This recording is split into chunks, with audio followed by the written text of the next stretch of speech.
4 صبح بلیت میگیرم براش، میره ترکیه، استانبول. سوئیس هتل براش میگیرم همیشه. استانبول بالای مثلا 8000 بار رفت، فقط استانبول دوست داره بره.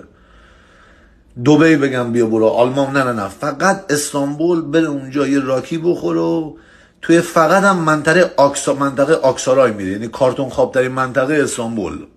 خودم هم زندگی میکردم 1.5 سال آکسارای زندگی میکردم.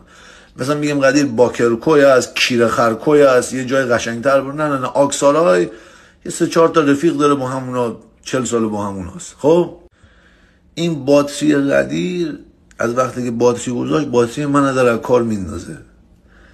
4 صبح براش بلیت میگیرم، با هواپیما میره استانبول. قشنگ گوش بکنین، 4 روز 5 روز پول هتل هم میدم، پول مول همه چی محمد بهش میده. CIP از فرودگاه میگم بفرست امیر روحانی و محمد اینو. محمد پسر عمولی شکرد. آره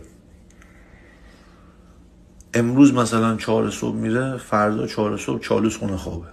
میدونم شاید بگید نه این که نمیشه، که دقیقا همینی که بهتون میگم. میره مثلا 10 صبح میرسه، تا 6-7 غروب دور میزنه، اذان که میزنه دلش میگیره، بعد سریع میخواد منو کسکی بره. آره قلب من تیر کشید، دیدم اونجا راه دور، گفتم چرا باشم. خب پول هتل چی شد؟ پول هتل سوخت دیگه.